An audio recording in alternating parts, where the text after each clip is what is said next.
tal? ¿Cómo están? Muy bien. Bienvenidos a la entrevista Celeste. Hoy vamos a conversar con el diputado nacional por Argentina y además él es político, gran defensor de las ideas de libertad. Le doy la bienvenida al diputado Ricardo López Murphy. ¿Cómo está? Buenas tardes, Ricardo. Muy bien, estoy muy bien. Hay un atentado, hay agresiones cerca de su casa. Estoy al tanto de ello. ¿Qué es lo que ha pasado exactamente, Ricardo? Sí, ahí los problemas empezaron el lunes cuando el fiscal del juicio a Cristina pidió la condena a 12 años de ella y ella incitó a manifestaciones y hemos tenido manifestaciones toda la semana con mucha intensidad ayer. Y hubo muchos incidentes en el barrio que ella vive y frente a su casa o a una cuadra de su casa. Y bueno, hemos estado todos bajo coacción porque el propósito de estas manifestaciones es impedir el debido proceso y que continúe el juicio como está transcurriendo. En realidad el juicio es un juicio por demás cuidadoso, respetando las reglas de una república con división de poder y justicia independiente, pero como ella no puede controlar a los fiscales ni a los jueces, ha decidido disputar el veredicto y las acusaciones en la calle. Así que ese es el problema que tenemos. Claro, porque hay manifestaciones en contra de ella, pero bueno, en fin, eh, vamos a dejar eso de lado, Ricardo, Ok. porque lo que queremos es conocerte y vamos a ir por etapas. Por ejemplo, si algo bello que tenemos que recordar de la infancia de Ricardo López, ¿cuál sería ese momento con los padres cuando uno era niño, Ricardo? No, a ver, yo sufrí en aquella época, yo tengo 71 años, en aquella época no había una medicación adecuada para el asma, así que sufrí mucho ese proceso, pero eso me sesgó a dos actividades muy importantes. Una que las practico todavía, una mucha lectura y otra mucha natación, que era lo que sugerían para contrarrestar las dificultades respiratorias. Así que me he convertido en un muy buen nadador y en un gran lector. Mientras estabas en el colegio, ¿eras un niño tranquilo, digamos, un ratón de biblioteca o Era eras muy todo lo estudioso, contrario? o sea, es verdad, era muy estudioso. Fui abanderado en los 3 niveles de educación. Eso me parece genial. Y en la universidad, imagino que se repitió. Sí, fue el mejor promedio de mi generación. Por algo se te identificaba como uno de los futuros líderes del mañana. ¿Qué nos puedes comentar ahí? ¿Cómo es que llegas con el Foro Económico Mundial? No, eso ocurre en el año 92, 93, o sea, hace 30 años. Empezaron a seleccionar figuras, creo que el único que no llegó fui yo de todos ellos, a la presidencia, y seleccionaron líderes de todos los países del mundo y muchos de ellos llegaron a la presidencia. Gaviria, Aznar, yo estábamos en ese grupo. Yo ¿Por qué disputé dos crees? veces la presidencia, estuve muy cerca de ganarla, pero no la gané.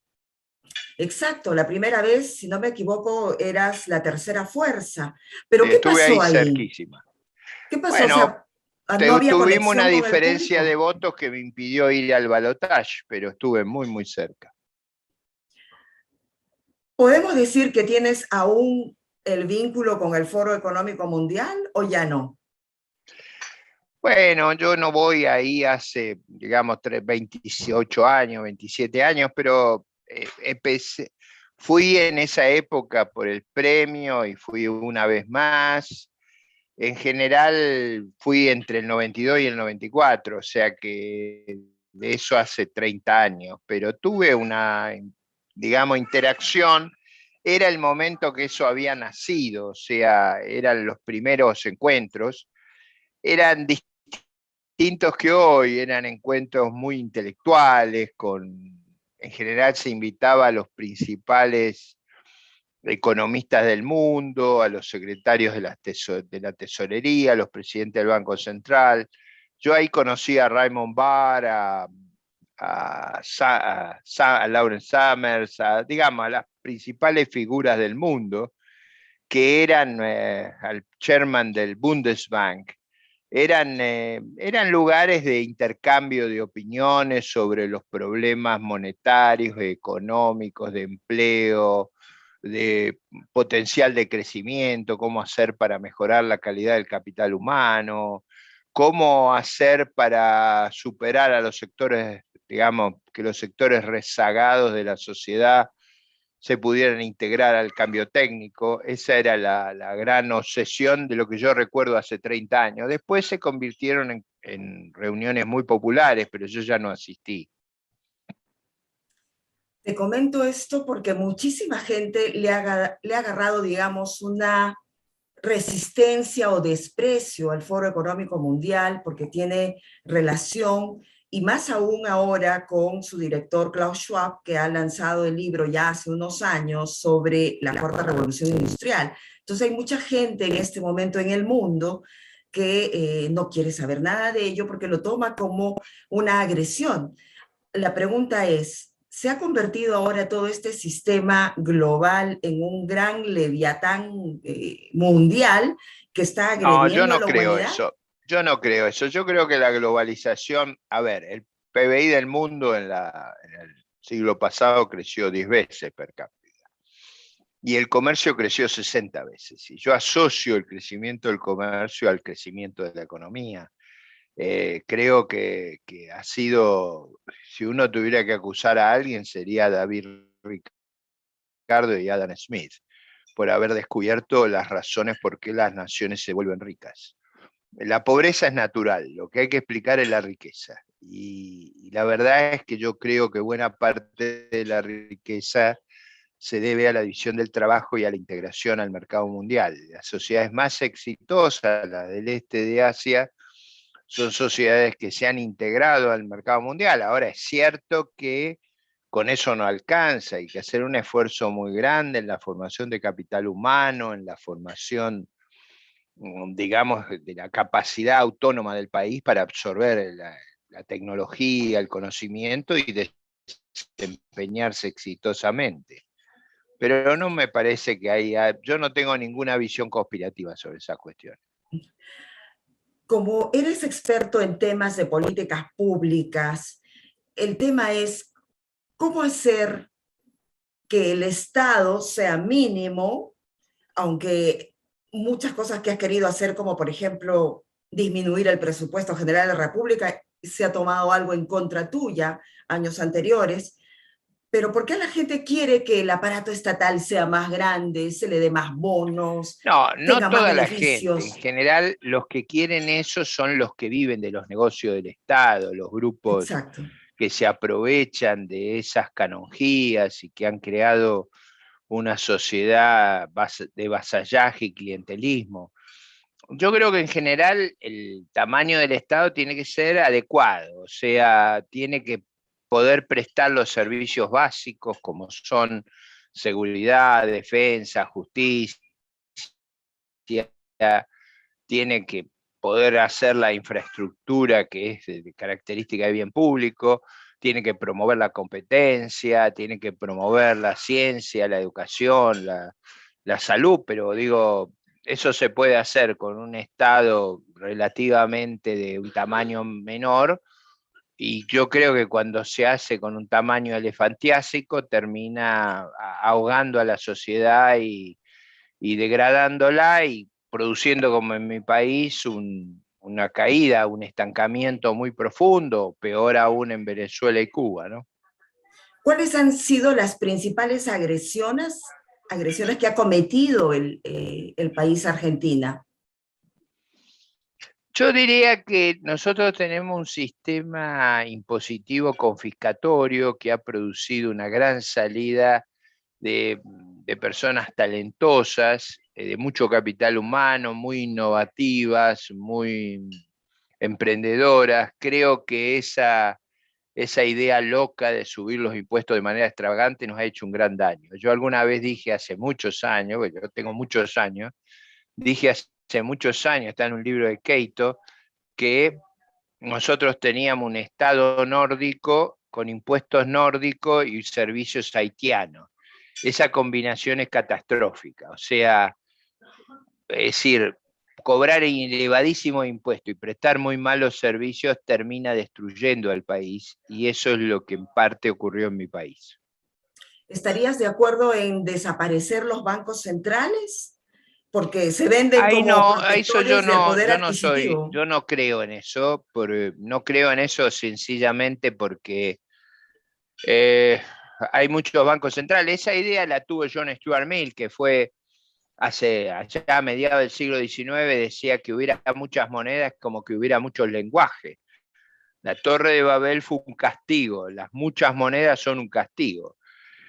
La idea de tener un euro mundial a lo mejor sería una buena idea, pero eso requiere ciertas características de cooperación que no están disponibles. A mí me parece que lo que tienen que ser los bancos centrales es serios, proteger el valor de la moneda y no dejarse capturar por las tesorerías.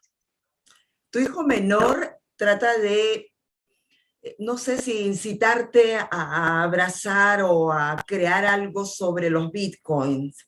¿Estás de acuerdo con ello o es una estafa No, más? a ver, yo siempre dije que la idea esa de von Hayek muchos años atrás, cuando no existía la tecnología, de que hubiera una moneda privada, a mí siempre me parecía casi imposible de realizar. La verdad es que el Bitcoin hizo el sueño de Hayek, creó una moneda que en teoría tiene las características de estabilidad. El problema que ha tenido mucha volatilidad, como creo que la va a tener hasta que se conozca más el sistema y se vea la seguridad del sistema, pero creo que ha sido una innovación muy valiosa.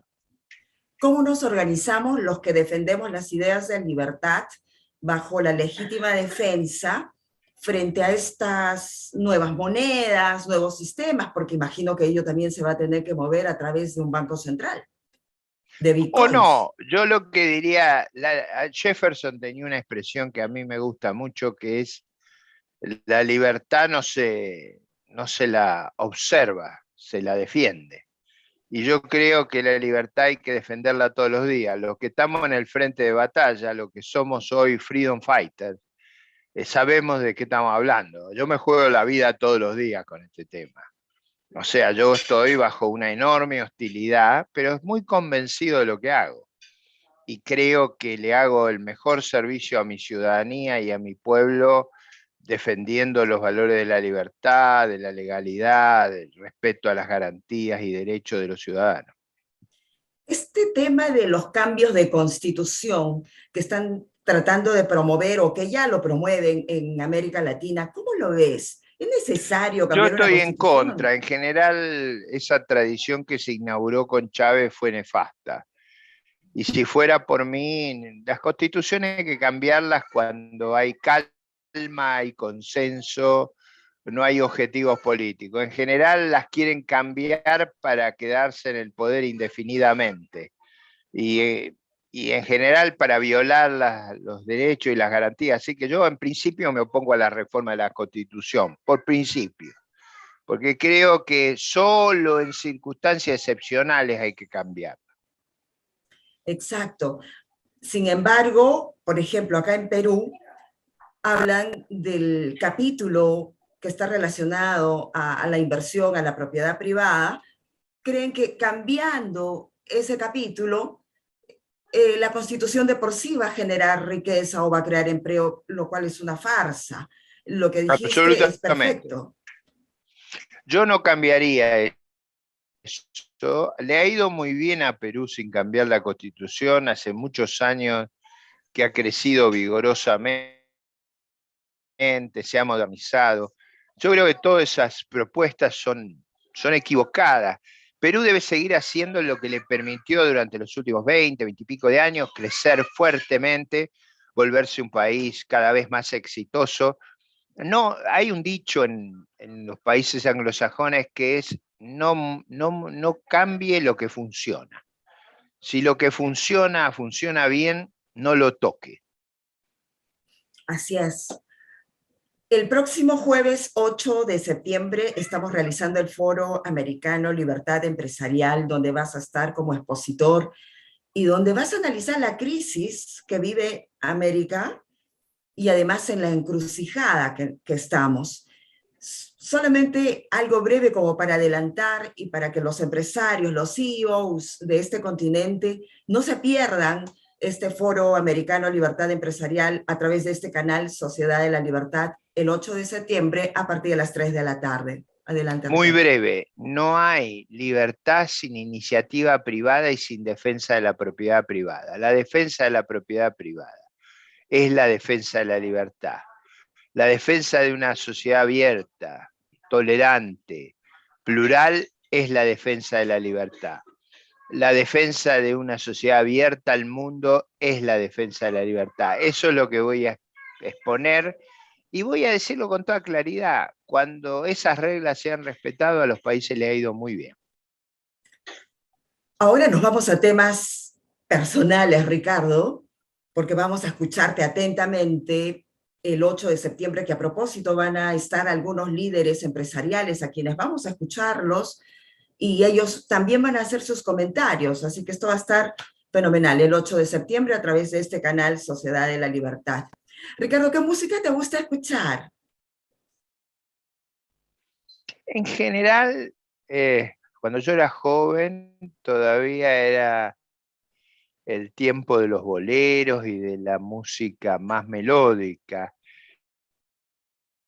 Y, y todavía me sigue gustando la música melódica. O sea, eran tiempos muy distintos que hoy. Se bailaba chick to chick, mejilla a mejilla.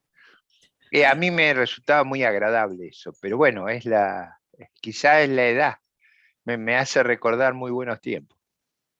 ¿Alguna canción de rock and roll o alguna banda de rock? Bueno, me gustaba Creedence Clearwater and Revival. Esa era la que me gustaba y The Beatles también. Ah, los CC Revival, muy buena banda, genial. ¿Escuchas música clásica o no? Escucho música clásica. Me gusta mucho Mozart y disfruto mucho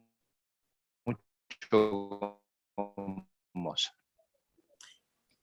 Antes usabas el bigote, que era un pedido de tu madre, pero ahora que se fue, ya no lo usas, se te ve muy bien.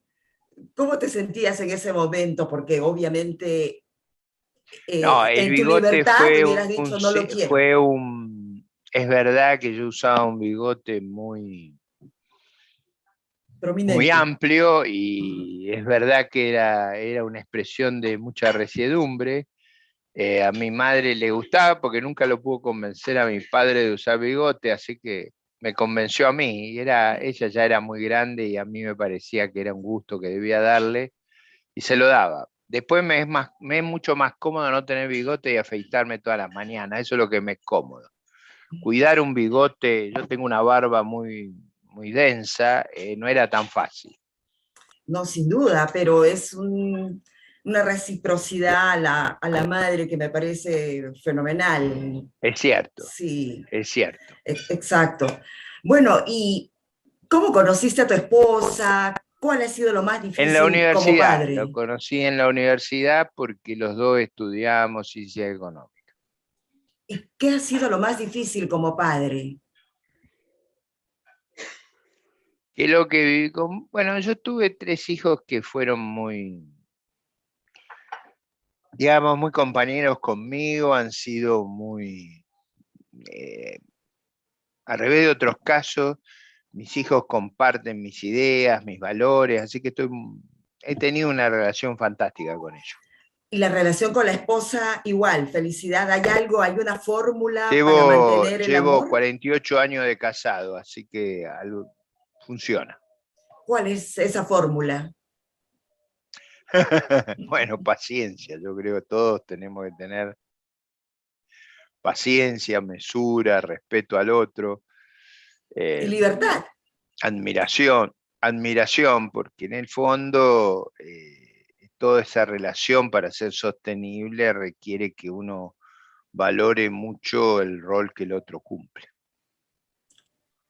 Sé que has expresado y no te gusta como a la mayoría de los liberales cuando se habla de racismo o de antisemitismo, pero resulta ahora, aunque algunos pueden decir que esto es como un tema conspiranoico y todo lo demás, pero lo cierto es, Ricardo, que el sionismo prácticamente ha tomado medios de comunicación poderosos casi en el mundo, las grandes empresas de la Big Pharma, de la Big Tech, todo lo demás, está en manos de ellos. Entonces, ellos se están forjando y creo que a lo largo del tiempo no se han, o sea, han tratado de atribuirse, en cierta forma, conducir a la humanidad y parece que esto no ha sido el objetivo. ¿Cómo lo ves? Porque hay muchísima gente que está en contra de ellos porque usan su poder económico para agredir a la humanidad.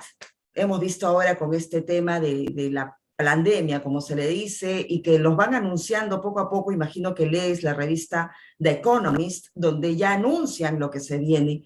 ¿Cómo ves este tema? Porque ya no podemos decir que es No, conspiranoia, porque ya existe yo en general he investigaciones al tenido una actitud respecto. muy de mucho enfrentamiento contra las ideas racistas y contra toda posición discriminatoria. Es cierto que ha habido en Israel un cúmulo de extraordinarios desarrollos científicos, y en general, por ejemplo, muchos de mis profesores en la Universidad de Chicago eran de religión judía y obviamente ha habido en toda esa cultura un énfasis muy grande en el conocimiento, en el talento.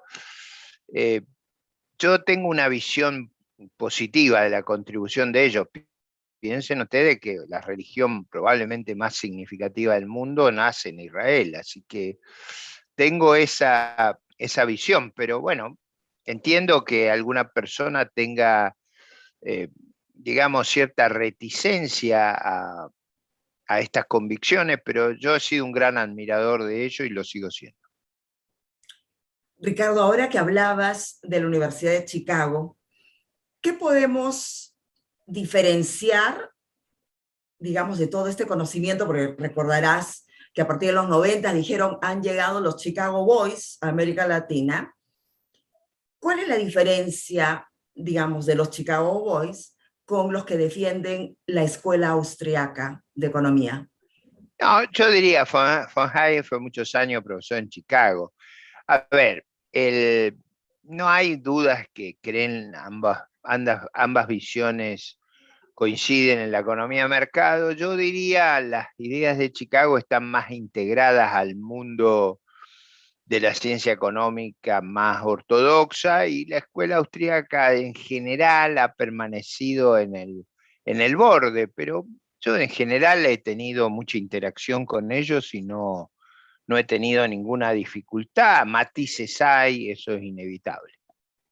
Llegando al final de la entrevista, Ricardo, me gustaría que me digas el momento más triste, más penoso de tu vida. Mm. Probablemente cuando falleció mi padre, mi abuela, pero también el día de la derrota en Malvinas. Y el momento más feliz de toda tu vida. Hay muchos, pero yo diría el nacimiento de mis hijos fue muy atractivo, la graduación fue muy buena, cuando me volví académico fue muy buena, tuve muchos lauros, cuando fui ministro fue muy buena, cuando fui candidato a presidente, tuve muchas ocasiones de disfrutar éxitos intelectuales, académicos, personales. Tengo muchos de esos. Eso lo disfruté. Yo confieso que he vivido y he vivido intensamente.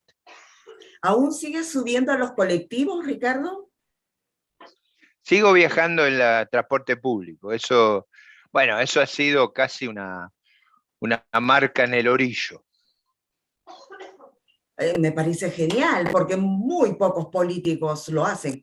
Una vez que Sí. se convierten en políticos, no quieren saber nada de lo que vive la No, no, ciudadanía. yo camino mucho por las calles de mi barrio, por las calles de Buenos Aires, por todas las calles de todas las ciudades. Soy un político de masas, o sea, en general tengo mucha popularidad en las calles, esa es la verdad. Hablando de popularidad, ¿cómo estás viendo el papel de Javier Milei en Argentina? Él en general trabajó mucho y interactuó mucho intelectualmente. Él decía que yo era su padre intelectual. Eh, Hemos tenido diferencias desde que él entró en la lisa política. Yo creo que Argentina necesita una gran coalición opositora que pueda gobernar y él cree que es lo mismo la oposición que el oficialismo y yo no comparto esa visión. Es decir, ¿no votarías por Javier Milei en las próximas No, elecciones? creo que no, creo que él tiene una visión diferente que la mía, pero bueno, forma parte del debate que tenemos en la sociedad argentina. Es lo que se ve en Argentina, Ricardo, ambos defendiendo las ideas de libertad, sin embargo, opuestos o no hacer esa Bueno, coalición que tú tenemos una hablas. estrategia diferente y una lectura diferente de cuáles son los riesgos que corremos. Claro, es totalmente distinto. Y si Javier Milei es el próximo presidente, ¿cuál sería tu reacción? Tu primera reacción, por lo menos. Sí, no me parece factible hoy, pero obviamente yo siempre he respaldado el orden constitucional y lo volvería a respaldar. Ah, perfecto. Esto es siempre el papel de los demócratas en América Latina, pero a veces se usa mucho el tema de la gobernabilidad para perpetuarse en el poder, como No, está no, pasando acá. claro, yo pienso que la oposición va a surgir de la gran coalición opositora y no de un grupo marginal, pero bueno, lo veremos en el transcurso del próximo año. En los años que has estado en política, ¿has sentido que esta es ingrata? Es dura, es duro, Es es dura. duro, muy duro, pero bueno, alguien lo tiene que hacer. Si uno no hace, se resigna a ser gobernado por los peores. Eso Ese va a sin ser mi duda. mensaje también en la próxima reunión el 8 de septiembre. Si Sí, no se meten y no se inmiscuyen, otros se van a inmiscuir por ustedes y los van a gobernar muy mal.